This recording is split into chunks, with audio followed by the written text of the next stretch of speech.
সুপ্রিয় দর্শক, বিশ্ব আলোচনায় আপনাদের স্বাগতম। কেমন আছেন আপনারা? নিশ্চয়ই ভালো, আমরাও ভালো আছি। আপনাদের সঙ্গে রয়েছে আমি কাজল হায়দার। আজকে আমার সঙ্গে স্টুডিওতে রয়েছেন সিনিয়র সাংবাদিক আহমদ আতিক। আতিক ভাই। বিশ্ব আলোচনার দর্শক শ্রোতা এবং আমাদের ক্রুর পক্ষ থেকে আপনাকে স্বাগত জানাচ্ছি। দর্শক শ্রোতাদেরও স্বাগতম।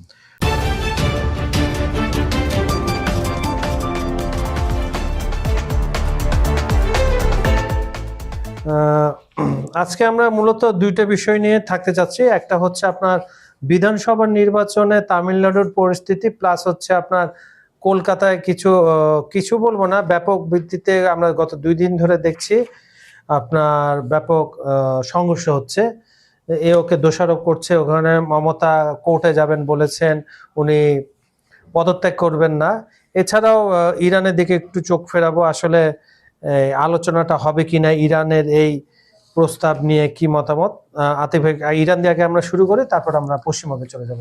আসলে মার্কিনীরা প্রাণপণে চাচ্ছে যে একটা চুক্তি হোক। যেমন ট্রাম্পের সাথে গত পরশুদিন সাংবাদিকদের বাকবিতণ্ডা হয়েছে, তার অফিসে সাংবাদিকরা গেছিল, সেইখানে ট্রাম্পকে প্রশ্ন করলো সাংবাদিকরা যে ইরান তো, আপনি তো বারবার বলছেন যে একটা সমঝোতা হয়ে যাচ্ছে, ইরান তো আত্মসমর্পণে প্রস্তুত না।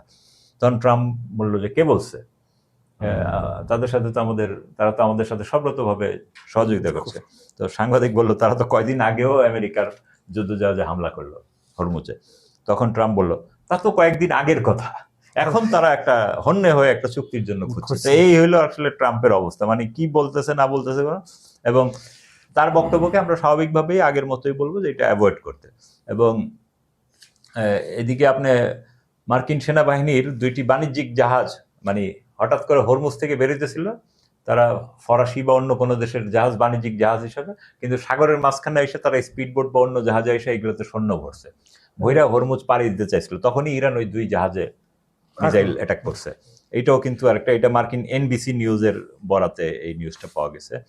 তারপরে ইরানের যে বিপ্লবী বাহিনী, তারা এই আক্রমণের ক্ষেত্রে প্রথমবারের মতো তারা দেখলাম আবার খোলা আকাশের নিচে অরক্ষিত, মানে চারদিকে কোনো গার্ড টার্ড নেই, সমতল লঞ্চ প্যাড থেকে ওই ব্যালিস্টিক মিসাইল গুলা লঞ্চ করছে। তো এইটাও আবার ইরানি সক্ষমতারও আর একটা প্রমাণ যে ওরা ওদের মতো করে ঠিক মতো রেডি আছে। আর এদিকে ওয়াশিংটন পোস্ট একটা নিউজ দিয়েছে যে ইরানি হামলায় মধ্যপ্রাচ্যের যেই তাদের যে ঘাঁটি আছে, 15টি ঘাঁটির মধ্যে 228টি মার্কিন স্থাপনা ক্ষতিগ্রস্ত হয়েছে, বিমানের হ্যাঙ্গার, গোলা বারুদ, রাডার সিস্টেম, অফিস, এগুলো মিলা। তো এখন কিন্তু আস্তে আস্তে দেখবেন আমেরিকানদের আবার একটা মজার ব্যাপার আছে, যুদ্ধের সময় তারা তথ্য প্রচার করেন, আর এইবার তো তথ্য প্রচার উপরে এমবার্গোই দিয়ে রাখছে। এবং গুগল টুগল এদেরকে সবাই বলছিল যেদিন আমরা হামলার শিকার হই এর 14 দিনের মধ্যে এই স্থাপনার কোনো ছবি বা কিছু প্রকাশ করা যাবে না, যাতে পৃথিবীবাসী জানতে না পারে, বিশেষ করে আমেরিকানরা, যে আমেরিকানরা তো এইসব ডাটা মাটা খুব দ্রুত দেখতে চায়, আমরা দেখতে চাই বা না চাই। তো ইরাকি যে বিশ্লেষকরা আছে, ইরাকেও এখন অনেকটা ইরানপন্থী, তারা বলতেছে যে ফের যুদ্ধ হলে কিন্তু সর্বোচ্চ মাত্রায় যুদ্ধ হবে এবং আমেরিকাকে আর এখান থেকে ছেড়ে দেওয়া হবে, তো ফিনিশিং।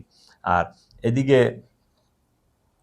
এই পাকিস্তানের ইরানের যে মোফা মানে ফরেন মিনিস্ট্রির যে স্পোক্স পারসন মিস্টার বাকাই, উনি একটা সুন্দর কথা বলে দিয়েছেন, যে আমরা বলতেছি যে যুদ্ধ আলোচনা হলে কি হবে, চুক্তি হবে, কিন্তু উনি বলছেন এই চুক্তির ব্যাপারে যে আলোচনা মানে তর্ক, নির্দেশনা, ব্ল্যাকমেইল বা জবরদস্তি নয়। আচ্ছা, তার মানে যে আমেরিকানরা যে আপনার থ্রেট দেয়, এই করে ওই করে, ঘিঙ্গি করে, ওইটা ইরানিরা মানবে না। এবং এটা এখন খুব ক্লিয়ার। তো এই ক্লিয়ার অবস্থার মধ্যেই আগাচ্ছে এবং পাকিস্তানিরা তো খুব আশাবাদী যে আসলে যুদ্ধ। আচ্ছা, পাকিস্তানে তো কোনো ডেলিগেট নাই, এটা হচ্ছে ওভার ফোনে বা আসলে এই যে শান্তি প্রক্রিয়াগুলা বা আলোচনা কিভাবে আগাচ্ছে, এটা তো বাইরে থেকে আমাদের বোঝা মুশকিল। সেটাই এগুলোর ক্ষেত্রে কিন্তু এমবেসি গুলো ভূমিকা পালন করে। যেমন আপনি জানেন এমনিতেই ইরানের স্বার্থ দেখাশোনা করতো আগে সুইজারল্যান্ড, এখন মনে হয় পাকিস্তান। আমেরিকাতে যে ইরানের স্বার্থগুলো, এগুলো পাকিস্তান দূতাবাসের মাধ্যমে দেখা হয়। যেমন বাংলাদেশে আমি বলি যে ইউরোপের অনেক দেশের কোনো এমবেসি নাই, কিন্তু ঢাকার ফ্রান্স এমবেসি, জার্মান এমবেসি, এক এক দেশ আরো 2-3টা করে দেশের। যেমন আমি একবার মোনাকো যাব, মোনাকো ইটালির পাশে, ফ্রান্সের পাশে, কিন্তু এটার তো ঢাকা এমবেসি নাই, দিল্লিতে আছে।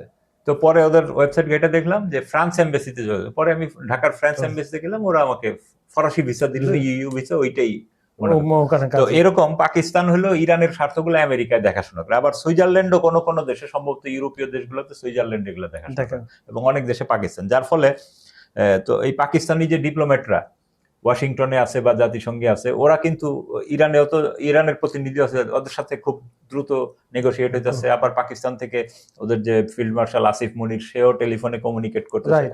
এইভাবে চতুর্মুখী বিভিন্ন জায়গায়, মানে একটা খুব বিশাল কর্মযজ্ঞ কিন্তু এটা। তারপর আবার চাইনিজরাও এর মধ্যে আছে, আচ্ছা, জি, জি। চাইনিজরা আবার পাকিস্তানিদের কিছু পরামর্শ দিতেছে, আবার পাকিস্তানিরা আমেরিকানদের সাথে কিছু আলোচনা করতেছে।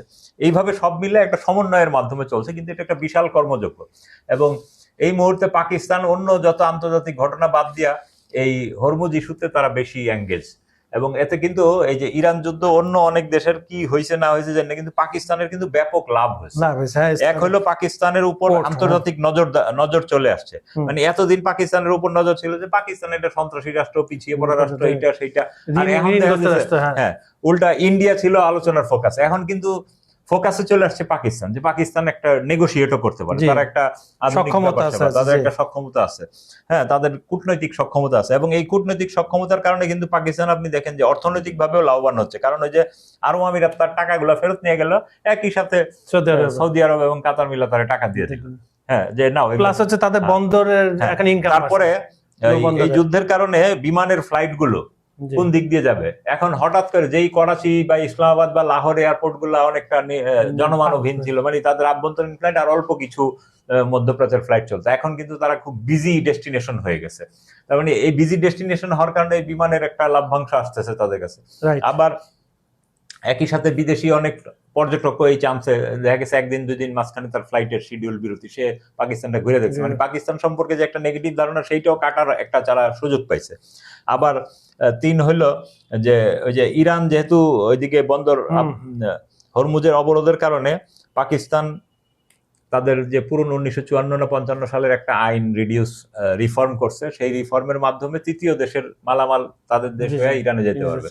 মানে মূলত চীনা সরবরাহগুলো পাকিস্তান হয়ে ইরানে ঢুকবে, এই জন্য, এবং ইরানও আবার পাকিস্তান হয়ে পৃথিবীর অন্য দেশে যেতে পারবে। তো ইরানের সুবিধা হলো যে পাকিস্তানের 2টা পোর্ট এবং 6টা স্থলবন্দর, এটা আমি আসছিলাম, পাকিস্তান তো স্থলবন্দরও খুলে দিয়েছে এগুলো অনায়াসে। তার মানে পাকিস্তানও যে তাদের মধ্যে একটা লকড অবস্থা ছিল, পাকিস্তানে অন্য দেশের লোকজন ঢুকে নেই না, এই মুহূর্তে কিন্তু তাদের ব্যবসা বাণিজ্য সবকিছু ফ্লাশিং করে উঠছে।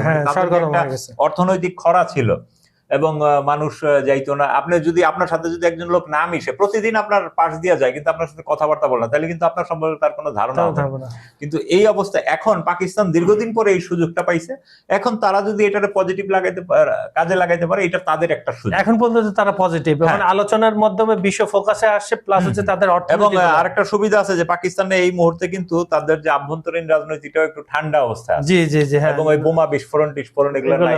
হ্যাঁ, তারা যদি টিটিপি মিটিপি সব আছে যেন ওদের তেহরিকে তালেবান মালেবান। আপনার একটা দেশ তো অস্থির যখন তার ইকোনমিটা খারাপ থাকে, আপনার যদি ইকোনমি ভালো থাকে অন্যান্য সমস্যা থাকে, কিন্তু আভ্যন্তরীণ যে আপনি যেগুলো কথা, এগুলো সমস্যা কিন্তু থাকে না, না না খুব একটা। এখন তাদের এইটা বিষয় ধরে রাখাটাই বিষয়। তো এই দিকে তারা এইদিকে আগাচ্ছে। আর এইদিকে আপনার ধরেন ট্রাম্প তো বারবারই বলতেছে যে যুদ্ধ শেষ হয়ে যাবে ইরান প্রস্তাব নিলে। ইরান মানে শর্ত, কিন্তু আবার কথা তো একেবারে মিথ্যা বলে না, যে ইরান যদি প্রস্তাব মেনে নেয়, তো ইরান প্রস্তাব মেনে নিতে হলে তাদেরকেও কিন্তু এই সমঝোতার মধ্যে নমনীয় হইতে হবে। মানে তারা যে বারবার পরমাণু বারবার এই পরমাণু শব্দটাই তাদের পরিত্যাগ করতে হবে, নাহলে কোনো চুক্তি হবে না। আচ্ছা, আপনাকে একটা ইনফরমেশন দিই যে 1 পৃষ্ঠার যে মেমোরান্ডামটা রেডি হয়েছে, ওখানে কিন্তু 3-4টা বিষয় নাই। প্রথম বিষয় নিয়ে পারমাণবিক বিষয়ে কোনো আলাপ আলোচনাই নাই, মিসাইল নিয়ে কোনো আলাপ আলোচনা নাই, প্লাস হচ্ছে আপনার যে ইরানের ওই যেটা আপনি বলে এমবার্গো উঠাই দিতে, তার মানে ইরানের শর্তেই 1 পৃষ্ঠাটা যদি এটা সত্যি হয়ে থাকে। হ্যাঁ, যদিও মার্কিন বিভিন্ন সংবাদ মাধ্যম এবং রয়টার্স তারা কিন্তু বারবার ওইখানে জুড়ে দিচ্ছে পরমাণু এবং মহাকাশ বিষয়ক আলোচনা। তো ওই যে কালকে আমরা যেটা আলোচনা করতেছিলাম একবার, ওই যে তুরস্কের যে নতুন ICBM ৬,০০০ কিলোমিটার, তো এটা বলতেছে যে এটা একটা কিন্তু এইটার চেয়ে কিন্তু মাইন্ড ব্লোয়িং হলো ইরানি। কারণ আপনার খেয়াল করবেন, যেই দেশ মহাকাশে ক্ষেপণাস্ত্র পাঠাতে পারে, মহাশূন্যে আপনার কৃত্রিম উপগ্রহ পাঠাতে পারে, বা চন্দ্রযান যারা বানাইতে পারে, তাদের কাছে ICBM তো ওইটার চেয়ে বড় জিনিস তারা বানাইছে। তো ইরানও কিন্তু আপনার এই যে অনেকে বলে যে ইরান পারবে কি পারবে না, তো ইরান যে দেশ মহাশূন্যে কৃত্রিম উপগ্রহ বসাইতে পারে, যেই দেশ চাঁদে যেতে পারে, তো তাদের কাছে তো আইসিবিএম কিছু নয়, এটা তো আইসিবিএম এর আব্বা। কিন্তু এর কথাও তো আছে যে যুদ্ধ শুরু হওয়ার সপ্তাহখানেক আগে আর্কটিক মহাসাগরে রাশিয়ার পরামর্শ নিয়ে তারা অলরেডি একটা 10,000 কিলোমিটারের একটা পরীক্ষা চালিয়েছে। তো এগুলা কোনো পক্ষই এগুলা স্বীকার অস্বীকার কোনোটাই করেনি। কিন্তু সাধারণ জ্ঞানে আপনি যে লোক আইসিবিএম মানে চন্দ্রে মহাশূন্যযান পাঠাইতে পারে, তারপরে কৃত্রিম উপগ্রহ তো কয়েক হাজার মাইল, ওগুলা তো 10,000 কিলোমিটারের উপরে, অনেক তো উপরে। সে আইসিবিএম ও বানাতে পারে, কেউ স্বীকার করুক আর না করুক, এটা হলো সাধারণ জ্ঞান। তো অনেকে যে মনে করে যে ইরান অনেক পিছায়, আসলে এটা পিছায় না। ইরান সম্পর্কে ওই যে বললাম যে পাকিস্তান সম্পর্কে অনেকে ধারণা, ইরান সম্পর্কেও মানুষ একটা ব্যাক লজে ছিল। এই বড় যুদ্ধটা হওয়াতে কিন্তু অনেক কিছু। দেখবে আমি একটু দর্শক সেশনে যাচ্ছি, আমরা ইরান নিয়ে প্রচুর কথা বলেছি, যদি থাকে কিছু বলবেন, কিন্তু আমরা একটু বিধানসভা নির্বাচনে যেতে চাই। আমরা জানি ইলেকশন হয়ে গেছে, ফলাফল হয়ে গেছে, কিন্তু সমস্যা সব জায়গায় জটিল আকার ধারণ করছে, বিশেষ করে পশ্চিমবঙ্গে। আজকের অনুষ্ঠানে প্রথম দর্শক হচ্ছেন রফিক শেখ, উনি আলহামদুলিল্লাহ ইরানের জন্য, ধন্যবাদ আপনাকে। এমডি মঈনুদ্দিন আমাদের ভালোবাসা রিয়াক্ট দিয়েছেন, আপনাকে ভালোবাসা। জুয়েল লিখছেন, আপনাদের নিয়মিত আলোচনার মাধ্যমে বিশ্বের অনেক অজানা কথা জানতে পারি, সত্যি খুবই ভালো লাগে আপনাদের দুজনের এই আলোচনা, লন্ডন থেকে নিয়মিত দেখে, ধন্যবাদ আপনাকে। আর আপনি যদি স্পেসিফিক কোনো ব্যাপারে জানতে চান এই কমেন্টে আমাদের জানিয়ে দেন। মুসলিম মিয়া লিখছেন, আসসালামু আলাইকুম ভাইয়া, আপনাদের বিশ্ব আলোচনার তথ্য সঠিক, থ্যাংক ইউ ফ্রম রাজবাড়ী থাকছেন। যেহেতু আপনি বলেছেন সঠিক তথ্য আপনার কাছে, আমরাও চেষ্টা করি, আপনার একটু দায়িত্ব হয়ে গেল যে এই ভিডিওটা সব জায়গায় শেয়ার করে দেওয়ার জন্য। মঈনুদ্দিন আমাদের লাভ রিয়েক্ট দিয়েছেন, আপনাকে ধন্যবাদ। আর এমডি আমাদের ভালোবাসা জানিয়েছেন, ধন্যবাদ আপনাকে। আমরা একটু বিধানসভা নির্বাচনের দিকে যেতে চাই। আপনি প্রথমে পশ্চিমবঙ্গ, তারপরে পশ্চিমবাংলায় আমরা যেটা আসি, এই যে তারা যে এই ভদ্রলোকের নাম কি, যিনি বিজেপির প্রধান, আপনার শুভেন্দুর যে পিএস, তাকে কিন্তু গতকাল তার বাসার কাছাকাছি যাচ্ছিল, তার ড্রাইভার সহ ওইখানে গুলি করেছে। বিভিন্ন সংবাদ মাধ্যমের প্রাপ্ত তথ্য যে তার গাড়ির জানালার গ্লাসে ঠেকিয়ে গুলি করেছে। এতে সে ঘটনাস্থলেই নিহত হয়েছে, স্থানীয় হাসপাতালে নিয়ে গেছে। আর তার সাথে যে ড্রাইভার বা আরেকজন লোক ছিল, সে আহত হয়েছে মারাত্মক। তো এই অবস্থায় পরে শুভেন্দু কিন্তু সরাসরি সেখানে ঘটনাস্থল পরিদর্শনে গেছেন এবং ওই হাসপাতালে গেছেন, এবং গিয়ে তিনি বলেছেন যে ওদের যে পশ্চিমবাংলার পুলিশের আইজি, ইনিও ঘটনাস্থলে গেছেন এবং তারা সিসিটিভি ফুটেজ এবং অন্যান্য কিছু। তো এটা কিন্তু ভালো কিছু মিন করে না। এবং যে তার যে পিএস, সে কিন্তু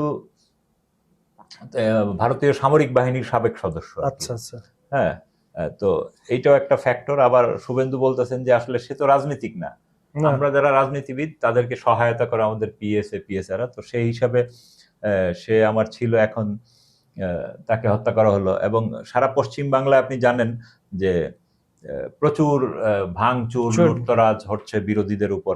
এখন এই বিরোধীদের মধ্যে কিন্তু মুসলমানরাই প্রধান আক্রমণের শিকার হচ্ছে, যদি আমরা তার ধর্মের পরিচয়টা দেখি। এবং খুব টার্গেট করেই মুসলমানদের বিভিন্ন জায়গায় দোকান, বাড়িঘর লুটপাট করা হচ্ছে। এবং এই যে উলুবেড়িয়া চৌরাস্তা মোড়ের ওইখানে আমরা ছবিতে দেখতে পাচ্ছি যে ওদের কেন্দ্রীয় বাহিনী আছে, পুলিশ বাহিনী আছে, এর সামনেই রাস্তার দুই পাশে সমানে দোকানপাট ভাঙচুর এবং স্থানীয়দের উপর আক্রমণ চালাচ্ছে। ওই বাহিনী মোটামুটি নীরব অবস্থান করছে। এরকম আরো বিভিন্ন জায়গায় তারা। তো প্রশাসন যদি এরকম চুপচাপ থাকে, তাইলে একটা দেশের কি অবস্থা হবে সেটা তো আসলে খুবই ভাবার বিষয়। হ্যাঁ, তারপরে আবার আরেকটা জিনিস খেয়াল করবেন, গতকাল আমাদের ফেসবুকে ইন্ডিয়া এবং বাংলাদেশে এটা খুব ভাইরাল হয়েছে।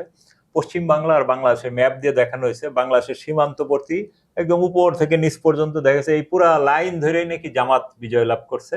আবার ঠিক সীমান্তের উল্টা দিকেও ওই লাইন ধরে দেখাচ্ছে যে এখানে মুসলিম দলগুলো বিজয়ী হয়েছে, প্রার্থীরা। তো এইটা তো আসলে একটা মিথ্যা তথ্য। বাংলাদেশের পুরা সীমান্তবর্তী ইন্ডিয়ান, এখানে কোথাও জামাত এভাবে নির্বাচিত হয়নি, কয়েকটা জায়গায় হয়েছে, সাতক্ষীরা বা দুই একটা জায়গায়। আর ঠিক ইন্ডিয়ারও একইভাবে ওইটা হয়নি। বিজেপির পক্ষ থেকে এইসব তাদের লেসপেন্সাররা এইসব প্রোপাগান্ডা ছড়াইছে, এগুলো কিন্তু মানুষের মধ্যে বিদ্বেষ তৈরি করতেছে। এই যে আমাদের দেশে একদল লোক ছিল যারা সাম্প্রদায়িক সম্প্রীতির কথা বলতো, এখন তারা কোথায়? এখন কিন্তু তাদের কোনো বক্তব্য পাওয়া যায় না। ঠিক ওই যে নারী অধিকার নিয়ে যখন দেখবেন যে তাদের মতো করে হয়, তখন দেখবেন তারা মাঠে ঝাঁপায় পড়ে। এরপর যখন সত্যিকারের নারী বিপদে পড়ে, তখন আর তাদেরকে খুঁজেই পাওয়া যায় না। ঠিক একই অবস্থা আমাদের যারা সাম্প্রদায়িক সম্প্রীতির লোকেরা। হ্যাঁ, তো সবাইকে আসলে সচেতন থাকতে হবে। এবং এই যে কিছু হইলেই তারা করে কি, বাংলাদেশের উদাহরণ টানে এবং বাংলাদেশে নাকি একদম হিন্দু সম্প্রদায়ের সর্বনাশ হয়ে গেছে। মিথ্যা কথা, বাংলাদেশে দেখেন, বাংলাদেশের মতো হিন্দুরা আরামে ভারতেও নাই। জি হ্যাঁ, এখানকার যারা সনাতন ধর্ম পালন করে তাদের মুখের হ্যাঁ, কথা এটা। তো অবাধে এইগুলা, চলাফেরা এই যে করতে পারে, অপতথ্য দিয়া মানুষকে বিভ্রান্ত করার, এইটা তো খুবই একটা বাজে প্রোপাগান্ডা। আচ্ছা, মমতার বিষয়টা কি হবে? উনি তো কোর্টে যাবেন এখন। মমতা, উনি তো পদত্যাগ করতে নারাজি পোষণ করছেন। 7 তারিখ লাস্ট ডেট, আগামী মাসে। আগামী মাস না, এই মাসের 9 তারিখ। 9ই মে হইলো নতুন যে নির্বাচিত সরকারকে শপথ গ্রহণ করাবে। তো এই অবস্থায় ভারতের যে সংবিধানের অনুচ্ছেদ 356 প্রয়োগের সম্ভাবনা তৈরি হয়েছে। 356 হইলো যে যদি উনি পদত্যাগ না করেন এবং বিজেপির নতুন মুখ্যমন্ত্রীর দায়িত্ব গ্রহণ প্রক্রিয়া বাধাগ্রস্ত হয়, তখন ভারতীয় সংবিধানের এই ইয়েটা প্রয়োগ করা হয়। তো এখন সংবিধান অনুযায়ী 5 বছর পার হওয়ার পর কোনো সরকারই আর টিকে থাকবে না, অটোমেটিক সে ডিসলভ হয়ে যাবে। তো এর আগে আমরা গত মঙ্গলবারে দলীয় এক সভায় দেখেছি যে মমতা সিদ্ধান্ত জানিয়েছেন যে আমি পদত্যাগ করছি না, এবং তার ভাতিজা এবং তৃণমূলের এমপি অভিষেক বন্দ্যোপাধ্যায় তিনিও তার ফুপুর এই সিদ্ধান্তের কথা জানিয়েছেন। এবং তারা মমতার দলের সব নেতা যারা যে সরকারি পোস্টে আছে ওইসব থেকে সরে না দাঁড়ানোর আহ্বান জানিয়েছেন সব নেতাকর্মীদের, এবং এই কারচুপির বিরুদ্ধে প্রতিবাদের ইঙ্গিত দিয়েছেন। এবং তিনি দিল্লিতে মামলা করতে যাবেন বলা হয়েছে, যে বিজেপির বিরুদ্ধে ভোট কারচুপির অভিযোগে সুপ্রিম কোর্টে যাচ্ছেন।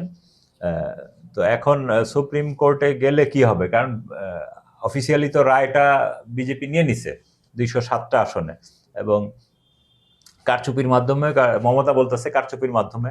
এখন ভারতের সরকার তো অফিসিয়ালি এটা দেখাচ্ছে।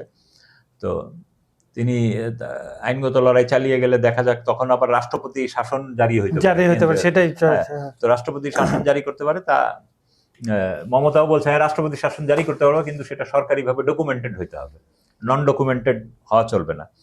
তো এইবারের এই ঘটনায় কিন্তু 15 বছরের যে তৃণমূলের শাসন, লম্বা শাসন, সেটা নিরঙ্কুশ সংখ্যাগরিষ্ঠ, সেটা রাজ্য থেকে নেমে যাচ্ছে। এবং তার বিরুদ্ধে হিন্দুত্ববাদীরা যেভাবে বিজেপিরা প্রচারণা চালিয়েছেন যে উনি শুধু মুসলমানদেরকে প্যাট্রোনাইজ করেন, উনি মসজিদে যান, উনি ইফতারে যান, উনি ঈদগাহে যান, মাথায় কাপড় দিয়ে তাদের সাথে কথা বলেন।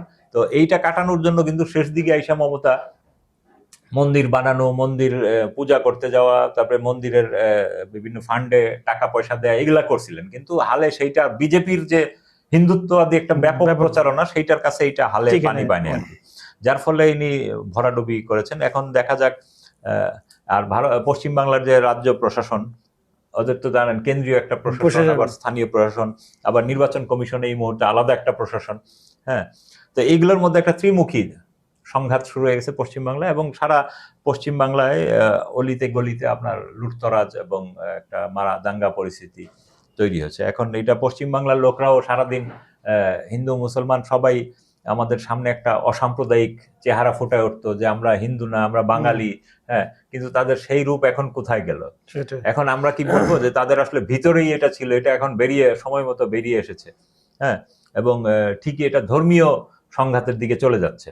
এবং এই ধর্মীয় সংঘাতের দিকে চলে যাওয়া বাংলা কিন্তু একটা ইতিহাসে একটা খারাপ নজির, যে সারা ভারতে যা ঘটে বাংলায় কিন্তু আগে তা ঘটে। তো এই বাংলার এইটা কিন্তু সারা ভারতেও স্পার্কিং করতে পারে, এটা একটা খুব বাজে দিক। আর বিজেপির ইতিহাস তো আমরা দেখেছি, সে অযোধ্যা থেকে শুরু করে সব জায়গায় বিজেপির ইতিহাস হলো মানুষ হত্যার ইতিহাস ধর্মের নামে। তো এবং আরেকটা জিনিস খেয়াল করবেন, ভারতের দি ইকোনমিক টাইমস একটা তথ্য দিয়েছে যে এই যে নবনির্বাচিত পশ্চিম বাংলার যে এমএলএরা, এদের মধ্যে 65% বিরুদ্ধেই ক্রিমিনাল কেস আছে, তারা ক্রিমিনাল মামলার আসামি এবং এগুলা দীর্ঘদিন যাবত লড়ছে। আবার এদের নির্বাচিতদের মধ্যে 61% আবার কোটিপতি, মানে ধন এবং অপরাধ দুইটাই এদের মধ্যে চলে আসছে। এখন কিভাবে ভারতের সরকার এটাকে সামাল দিবে, এটা একটা বিষয় আছে। তারপরে আবার আছে যে আপনার তামিলনাড়ু, যেখানে যে থালাপতি বিজয় লাভ করছে, তো গতকাল শপথ নেন। হ্যাঁ, তার পার্টির নাম হলো টিবিকে। তো গতকাল মানে আজকে বৃহস্পতি, মানে গতকাল তারা ইয়েতে গেছিল আর কি, তাদের যে ওই যে রাজ্যের এটা কি বলে, কেন্দ্রীয় যে প্রতিনিধি সরকারের, তার কাছে। তো তখন মানে রাজ্যপাল আর কি। আর টিভিকে তো এখনো তো পায়নি তারা। হ্যাঁ, তো রাজ্যপালের কাছে তারা গেছে বিধানসভায়, কিন্তু 234 আসনের তামিলনাড়ুর বিধানসভায় সরকার গঠনের জন্য 118টি আসন, সেখানে টিভিকে পাইছে 108টি। আর কংগ্রেসের সমর্থন তাদের পক্ষে আসছে আরো 5টি যোগ হয়েছে, এতে 113টি। তো এখনো তাদের আরো 5 জন বিধায়কের মানে এমএলএ এর সমর্থন প্রয়োজন। তো এখন সেটা যাই হোক, এইবারের নির্বাচনের মধ্য দিয়ে তামিলনাড়ুতে কিন্তু একক বৃহত্তম দল হিসাবে টিভিকে উঠে আসছে, কারণ অন্য দলগুলো খুবই অল্প সময়ের মধ্যে, আপনি 1-1.5 বছর, হ্যাঁ। এবং এর আগে অন্য দলগুলা যেগুলা ক্ষমতা ছিল তাদের আসন সংখ্যা কিন্তু এখন 50, 20, 30 এরকম জায়গায় নেমে গেছে। আমার ভালো শাসন তারা করতে পারেন। তো টিভিকে ধরেন জাদুর সংখ্যা ছুঁতে পারেনি, কিন্তু এইটা আগামীর যে সরকার, সেই সরকার তারাই গঠন করবে, এতে মোটামুটি সন্দেহ মুক্ত।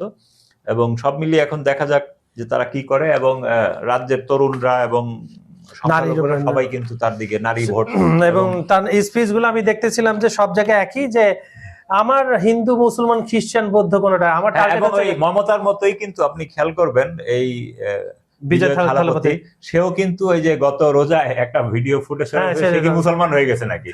আসলে না, পলিটিক্যাল ভাবে ওই রোজার ইফতারে অংশ নিতে মসজিদে গিয়েছিল। তো স্বাভাবিকভাবে আপনি মসজিদে গেলে রাজনীতিবিদরা একটু টুপি টুপি পরে, আর এমনিতেই তাদের সাদা কাপড় পোশাক, তামিলদের পোশাক কিন্তু সাদা লুঙ্গি আর শার্ট পরে, এবং অনেক লুঙ্গি পরে তারা, আমি দেখে আসছি সেখানে।